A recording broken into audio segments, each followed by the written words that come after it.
everybody. It's Laura. I'm going to do a deck review, sort of the Isis Oracle by Alana Fairchild today. It's this lovely one here. This is actually the Oracle deck that started me back on my spiritual path a few years ago. I've had an affinity for Isis since I was at latest in college, maybe before then, but definitely in college it started, and the artwork of this is just incredible. It's really hard to remember when I bought it. I think I was in San Antonio visiting family and saw this on the shelf and was just in love with it, and brought it home, and it just turned out it was my first oracle, or it was my first deck by Alana Fairchild, and it turned out to have such a beautiful voice in it. The content is focused on love from a very powerful point of view, that you can accept yourself where you are and look at what you need to heal and recognize that you have the power to do so, and that it's through your own agency and your own abilities to care for yourself and others that you can change your life and make it what you want it to be. And I've since learned that that is Alana Fairchild's work. I mean, her voice and her tone is very empowering in that way, and it just tend to be my favorite works. And this one was the first one for me. It started my trek back to a part of myself that I could recognize. That was really nice. So I'm going to look at it today with you. The cards are in no particular order. I have this deck sitting on a shelf of my Isis altar, and sometimes I'll draw a card to put up on the altar from it. So they're just kind of all, shuffled and everything. I think it's complete. I'm not positive. The one card that I thought might be absent is in here, so it probably isn't complete. Probably is. But the artwork is so beautiful. Let me see. It's Manton. Oh, let's see. Oh, I gotta find his name. All right. The artist is so gorgeous. I would love to buy a poster or prints or something of some of the artwork in this deck. It is gorgeous. Jimmy Manton. And I'm congested, so you might not hear that correctly. Manton. Yeah.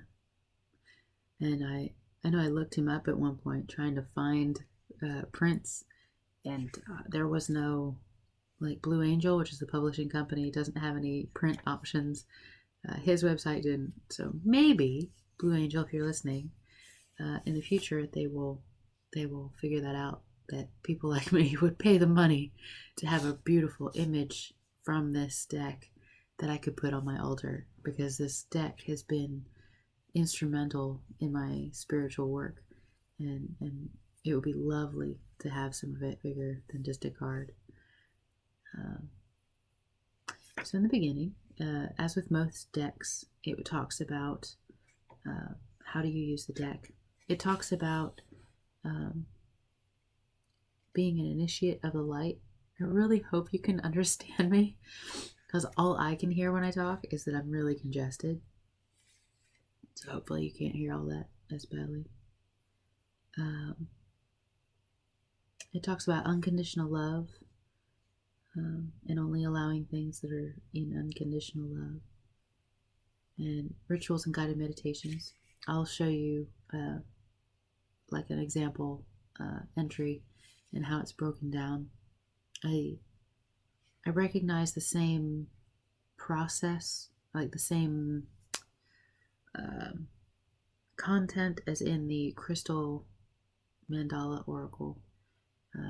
It'll have a few different entry parts, and then it ends with a meditation or ritual that you can do, and then an incantation in this one.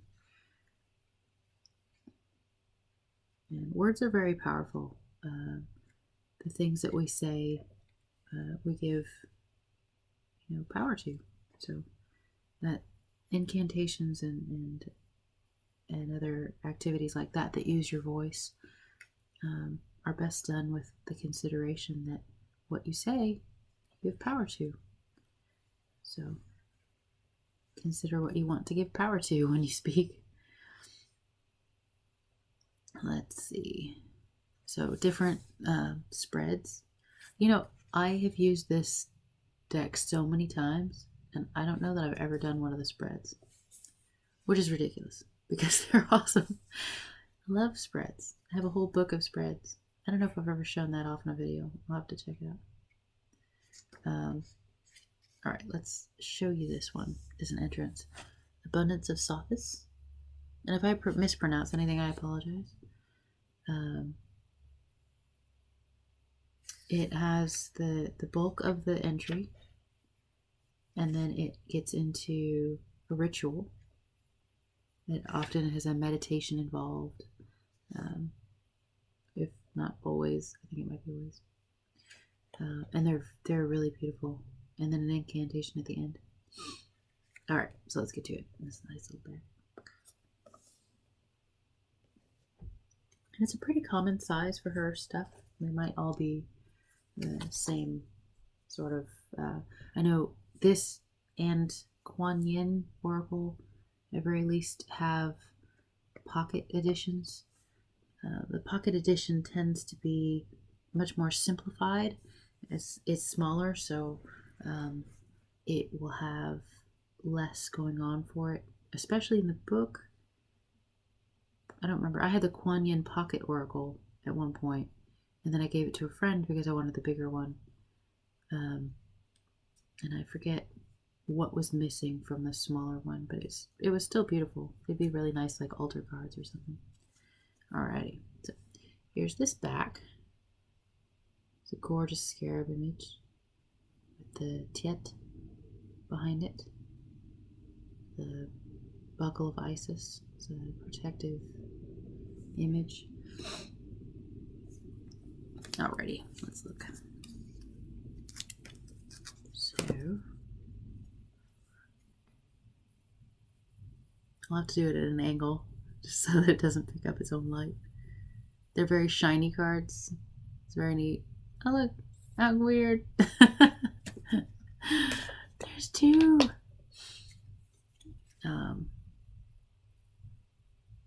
This is potentially the first time that I heard of a Merkaba was from this. What's the first card again? Oh yeah. The content of these is really interesting.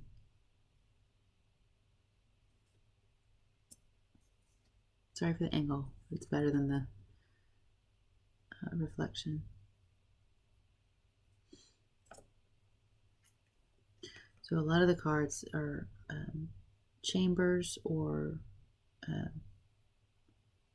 like amulet type stuff. And the chambers are places that you, in the meditation, you go into to achieve the ritual.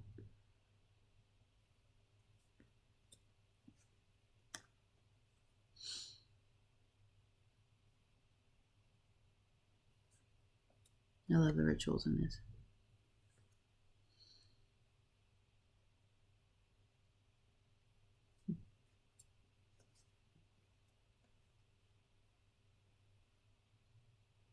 The colors are really rich and warm.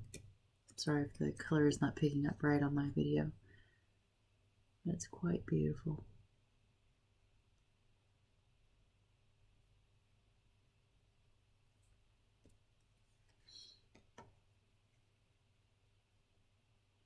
Yeah, I guess that's better.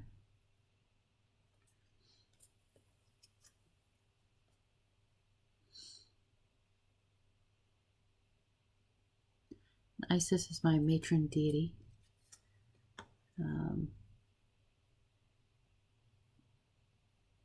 I really love working with her and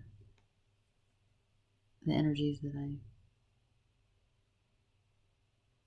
connect with her. I've started working very, very deeply with Hecate as well. That's become very interesting.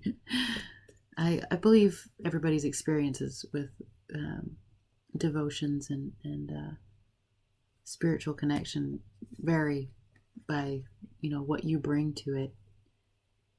But it's always fascinating to me to hear other people's accounts of their own experiences, especially when they align with things that I thought were peculiar, and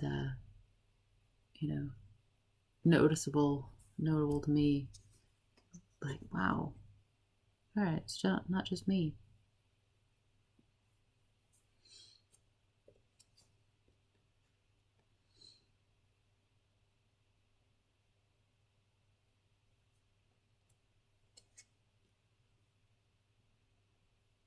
I'm not wearing it right now, but usually I have a bracelet on that has a charm in silver of this, and I really enjoy it.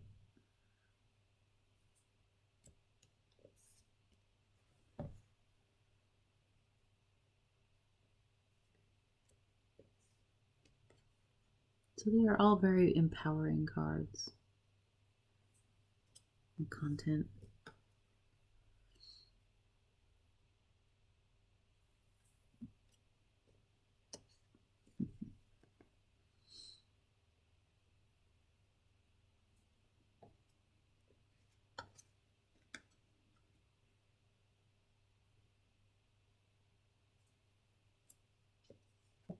My devotion to Isis actually was largely influenced and started on its merry way in earnest with this deck, and kind of where it led me. Just considering myself in this way, and the meditations and that time and energy, recognizing myself as a spiritual person again, as I actually was very much so growing up. And then in college, I guess it kind of went away, but certainly after college, not went away, but it was dampened by other interests and things. And then as a progressively older adult, I guess I just focused on day-to-day stuff, and this part of myself kind of went further quiet. And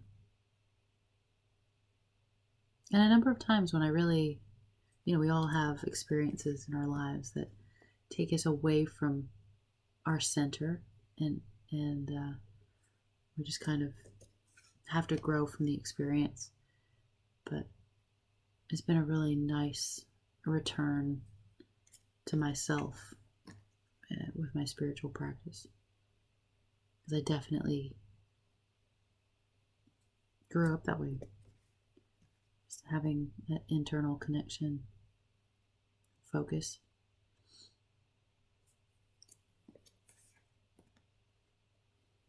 For a really long time I didn't focus on it, so it's nice to have back again.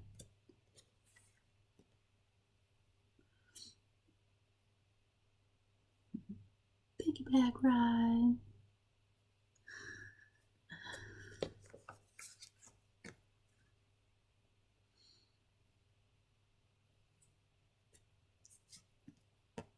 This was the latest one on my altar. It's just rejoined its kin. I think those are all the cards. Sometimes I'll pull a card out to sit, in a place of honor somewhere, and it won't necessarily make its way back immediately, but I'm pretty sure that's it. It's a lovely deck. I highly recommend it. None of them are that expensive. They're mass media, they're mass produced. So Llewellyn sells Blue Angel decks in the US, and pretty much I've seen her decks in every store that has decks that you would get in a normal place, and they're all over Amazon and everything. If you're ever interested in them, you can find them pretty much everywhere. I can't wait to get her, I think, White Light Oracle. She said it's been released, but I haven't been able to find it yet. So that looks really beautiful. And all of her decks are just lovely. If you like positive, life affirming messages that give you the power of intention and focus to fix your own shit, I definitely recommend her work, because there's just this no need to be apologetic, no need to wallow, no need to shift blame. It's not negative at all. It just focuses on the positive steps that can be taken within yourself to align with unconditional love. And it's very beautiful. So I highly recommend them. We'll probably do other reviews of other decks that I have of hers. I have quite a number of them. And yeah, they're all really beautiful. So thank you for tuning in to what's probably my shortest video ever. And I hope you have a great day. Thanks.